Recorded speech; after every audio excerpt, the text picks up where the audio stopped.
Buenos días, estás en Meditación Laica, que es el canal de meditación para escépticos. Este vídeo es una continuación de una serie de vídeos sobre el libro de Rob Burbea, Seeing That Frees, que se traduce en castellano por Miradas que liberan. Si llegas aquí nuevo, yo lo que te recomiendo es que empieces por el principio, para que puedas entender un poco de dónde venimos y cuáles son los conceptos que vamos a utilizar. Rob Burbea era un profesor de meditación que murió en mayo de 2020 y su libro Seeing That Frees, en mi opinión, es uno de los mejores libros de meditación que se han escrito jamás. Y esta es una serie de vídeos donde intento explicar los conceptos básicos de su libro para audiencias hispanohablantes. Si hablas inglés, mi recomendación es que te leas el libro y lo he puesto en la descripción. Así que empecemos. Hoy hablaremos de dos cosas. Primero hablaré un poco de lo que es lo que los ingleses llaman insight, que yo a veces traduzco como clarividencia y a veces como comprensión. Y hoy voy a ir oscilando entre el uno y el otro porque depende del contexto, un significado es mejor que el otro. Y luego también voy a hablar de algo llamado samadhi, que a veces se traduce por concentración y de lo que ya he hablado en un pasado, pero yo creo que mejor traducción es absorción, es decir, hay algo que absorbe toda tu atención sin esfuerzo. Entonces primero hablaré un poco de qué es el insight y para qué sirve, y luego hablaré un poquito de la utilidad de estar en samadhi cuando intentas hacer meditación tipo insight. En meditación muy a menudo te dicen que vas a tener un insight en los libros ingleses, es decir, que vas a entender algo de golpe, de repente lo pillas, ¿no? Obviamente no queremos decir lo mismo que cuando hablamos, pues yo qué sé, de entender algo en matemáticas. En parte sí, pero son cosas mucho más viscerales. Es como casi como si tu cuerpo aprendiera algo de golpe, ¿no? Es se enciende una lucecita de golpe y algo que a lo mejor entendías de forma intelectual, ahora tienes una comprensión intuitiva. Y eso es lo que normalmente llamamos pues, clarividencia o comprensión en meditación. Pero claro, no se trata de cualquier comprensión, no se trata de entender, pues yo que sé, cómo te tienes que sentar. Se tratan siempre de comprensiones que disminuyen el sufrimiento. Es decir, una forma de saber si has tenido una comprensión en el sentido meditativo del término, es decir, bueno, noto una reducción de mi sufrimiento y si la respuesta es sí, pues seguramente la has tenido. Lo que pasa es que también hay una segunda condición, que es que además de reducir tu sufrimiento, esta comprensión tiene que estar basada en la realidad, o al menos en tu realidad perceptiva. Es decir, si yo ahora decido creerme que soy inmortal y que, yo qué sé, y que no me puedo poner enfermo, pues a lo mejor me reduce el sufrimiento ahora, pero no es una reducción del sufrimiento basada en realmente la comprensión de cómo son las cosas, sino basada en un autoengaño. Así que hay que ir con mucho cuidado cuando decimos que la clarividencia y la comprensión reduce el sufrimiento, pero no toda comprensión que reduce el sufrimiento es insight, porque hay comprensiones que simplemente son autoengaños. Así que podemos definir clarividencia como cualquier comprensión que reduzca el sufrimiento y esté basada en la experiencia. Normalmente en meditación lo que se dice es que tenemos que mirar sin juzgar, ¿no? Eso es lo primero que te dicen en un manual de meditación. Vamos a ir un poco más allá. La idea de la meditación es mirar de tal forma que desarrolles una comprensión tal que reduzca el sufrimiento. Esa es la idea del insight. Cuando tú meditas, lo que estás haciendo es que estás intentando cultivar ciertos entendimientos sobre la realidad, y estos entendimientos te van a ayudar a sufrir menos. Lo que esto nos dice es que uno no hace falta que se siente y espere a que le lleguen esos entendimientos, esas comprensiones, sino que tú puedes forzar la máquina y forzarte a mirar de ciertas formas, de forma que esos entendimientos salgan a la superficie primero y luego se vayan madurando hasta que sean completamente tuyos. Y eso es algo que muchas veces la gente cree que no tiene que hacer, porque la idea es, no, si medito se trata de no hacer nada. Pues no necesariamente. La idea es cultivar cierta comprensión de forma que reduzca el sufrimiento. ¿Qué tiene esto que ver con la verdad? Pues en realidad poco, pero por coincidencia tal vez resulta que las formas de mirar que reducen el sufrimiento tienden también a ser menos artificiosas que las que crean sufrimiento. Más que nada porque las formas de mirar que analizan la realidad, que la desmantelan, lo que hacen es que cogen cosas sólidas como el miedo y la tristeza, las descomponen de forma que se revela su vaciedad y entonces ya el sufrimiento que producen pues decrece. Entonces, hay dos formas de ver la clarividencia que yo voy a llamar activa y pasiva. Entonces, la forma pasiva es simplemente tú te sientas a meditar, ¿no? Y te centras en la respiración y de repente, puf, pillas algo, como por arte de magia. Y esto es la forma de mirar, de entender la clarividencia que normalmente se menciona en los libros de meditación, sobre todo cuando empiezas. Pero luego hay una forma más activa de entender la clarividencia, que es empezar ya por una comprensión e intentar cultivarla. Es decir, por ejemplo, si yo sé que las cosas son impermanentes, lo que puedo hacer es ejercitar ver la impermanencia de todas las cosas. Es decir, yo me pongo a meditar y me fijo sobre todo en cómo todo lo que yo percibo tiende a desaparecer. De forma que esta comprensión de la impermanencia se va solidificando más y más y más y más. Llega un momento en el que a lo mejor tengo un entendimiento de estos y digo, ahora entiendo mucho mejor esto de la impermanencia.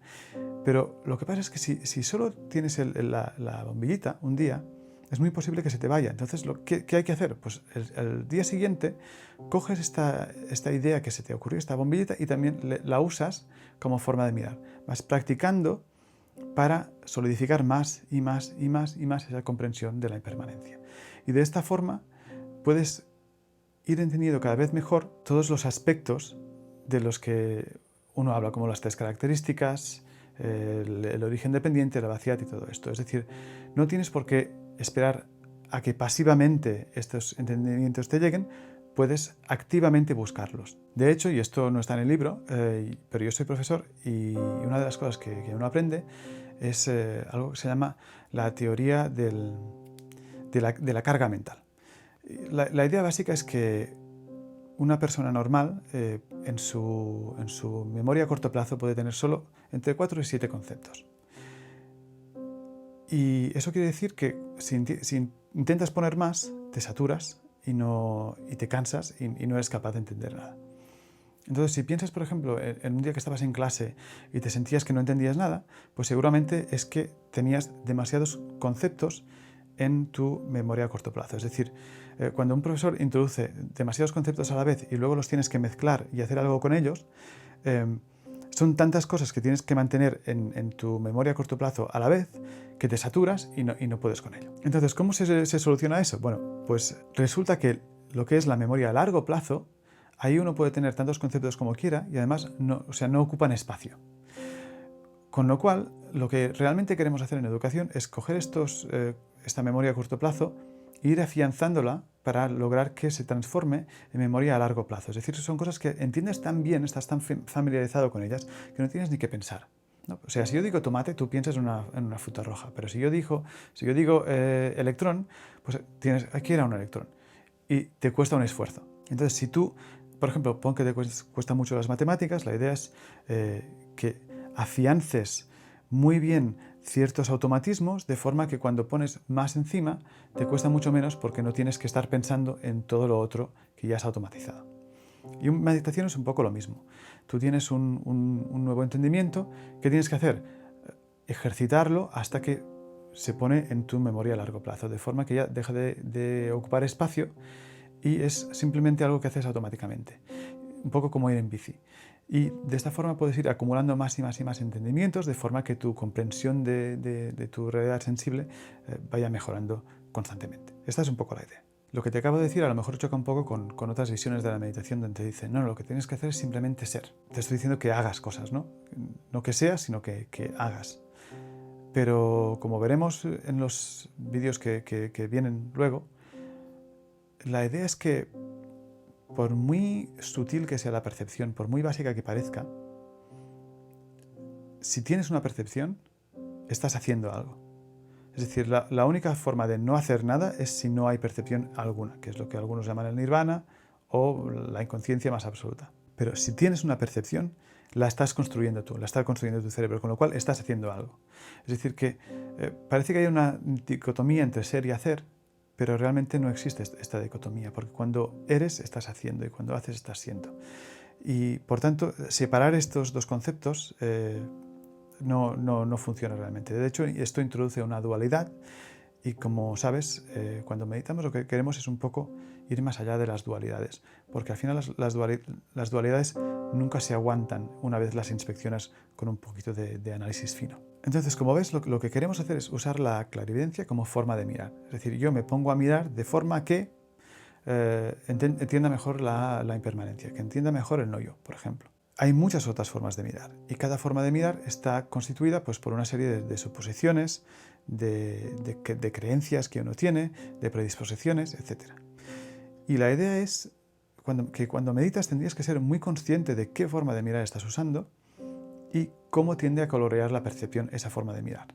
Es decir, no se trata de elegir siempre una forma de mirar en lugar de otra, ni de decir que unas formas de mirar son mejores que otras, sino simplemente de decir, yo puedo ir cambiando de forma de mirar, por ejemplo, ahora puedo usar la clarividencia como forma de mirar, y puedo cambiar cuando me dé la gana. Y tengo que ser consciente de qué es lo que suele pasar cuando miro el mundo de esta forma. Es decir, constantemente decir, estoy usando esta forma de mirar y colorea la realidad de esta forma. Ahora cuando cambio, me la va a colorear de esta forma. Ahora cuando cambio de otra, me la va a colorear así. Y entender íntimamente cada forma de mirar que estás utilizando para empezar a entender la idea esta de que realmente no es que haya una realidad objetiva. Solo hay formas de mirar y distintos colores de la realidad. Algunos menos artificiosos que otros, pero todos ellos artificiosos de una forma u otra. En el libro, Rob propone muchas formas de mirar, muchas, pero las agrupa en dos grupos básicos. Una es investigar la artificiosidad de los objetos que percibimos y incluso del yo. Es decir, formas de mirar que desmantelan y analizan. La segunda forma de mirar consiste en darse cuenta de que la existencia intrínseca es imposible. Es decir, pon que yo creo que existe el yo. Entonces me dedico a buscar dónde está. Lo puedo hacer primero deliberadamente de forma meditativa y luego puedo incluso usar la lógica y el análisis para convencerme de ello. Es decir, no puede estar aquí, no puede estar aquí, no puede estar aquí. Y aquí, no, tampoco puede estar aquí. Hasta que, si he sido exhaustivo con todas las posibilidades, tarde o temprano me daré cuenta de que no hay ningún sitio donde el yo se pueda esconder.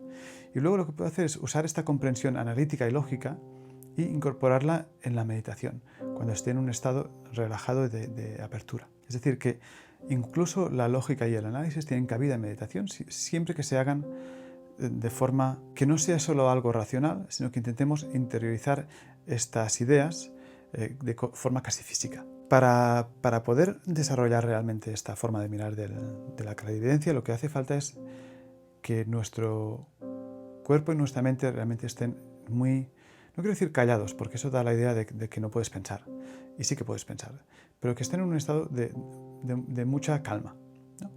de mucha apertura. Y esto se llama samadhi. Samadhi es un estado, también hay un espectro, ¿no? Puedes tener más o menos samadhi, pero la idea es que cuando llevas meditando un rato, por ejemplo, fíjate en la respiración o lo que sea, pues tu cuerpo se va calmando, tu mente se va calmando y llega un momento en el que tienes esta concentración sin esfuerzo, donde simplemente estás disfrutando de lo que pasa y tienes una atención muy potente y muy abierta, sin tensión. Tengo un vídeo entero sobre cómo concentrarse sin tensión, y que básicamente es cómo llegar al samadhi. Si te interesa, lo pondré en la descripción. Y la idea del samadhi es que, primero, como tu concentración está tan afinada, es mucho más fácil mantener la atención en lo que tú quieres. Por ejemplo, si yo me quiero concentrar en estudiar la impermanencia, pues puedo constantemente devolver la atención a cómo los fenómenos se van apagando. Pero luego, sobre todo, lo que es muy importante es que el samadhi es un estado de mucho bienestar. Y hay veces que en meditación, sobre todo cuando estás haciendo insight, clarividencia, vas a ver cosas que no te van a gustar, porque normalmente nos aferramos mucho a ciertas ideas, a ciertos conceptos, y cuando veas que están vacíos, que allá no hay nada, la primera reacción puede ser miedo, o rabia, o confusión, ¿no? Entonces, tener un estado de samadhi, que es un estado muy blando, muy cálido, ayuda muchísimo a que no se te lleve esa sensación de miedo, rabia o confusión, y simplemente ver que, mira, ver que este concepto está vacío me ha causado esta sensación, pero ahora puedo dejar que pase. Y luego, como hay tanto bienestar, pues quieras que no, te da una confianza que no tendrías si estuvieras más tenso, ¿no? Porque, bueno, tú estás bien. Con lo cual, si descubres algo que no te gusta, como tú estás bien, como te sientes perfectamente, estás disfrutando, pues es mucho más fácil decir, bueno, esto no me hubiera gustado en circunstancias normales, pero como estoy perfectamente ahora mismo disfrutando de mi samadhi, pues lo puedo dejar ir. La última cosa en la que realmente ayuda es que cuando estás en un estado de samadhi, tu conciencia es muy sutil, es muy refinada, es decir, puedes prestar atención a fenómenos muy sutiles y esto obviamente te puede ayudar muchísimo con tu análisis. Rob usa una metáfora que dice que el samadhi es como la tierra húmeda sobre la que crece la clarividencia, es decir, tú estableces un samadhi y entonces ya empiezas a cultivar la clarividencia encima del samadhi. Si no hay samadhi es mucho más complicado. Se puede hacer y se llama esto clarividencia en seco, pero es un poco más duro. Entonces, Rob habla muchísimo más del samadhi en ese capítulo, pero yo creo que ya es mucha información por hoy. Si te interesa mucho el tema de cómo llegar al samadhi, cómo mantenerlo y tal, pues, y te gustaría saber qué dice Rob, ponme un comentario y haré un vídeo sobre ello. Como siempre, si tienes una pregunta, me dejas un comentario y te respondo cuando pueda. Que tengas un buen día.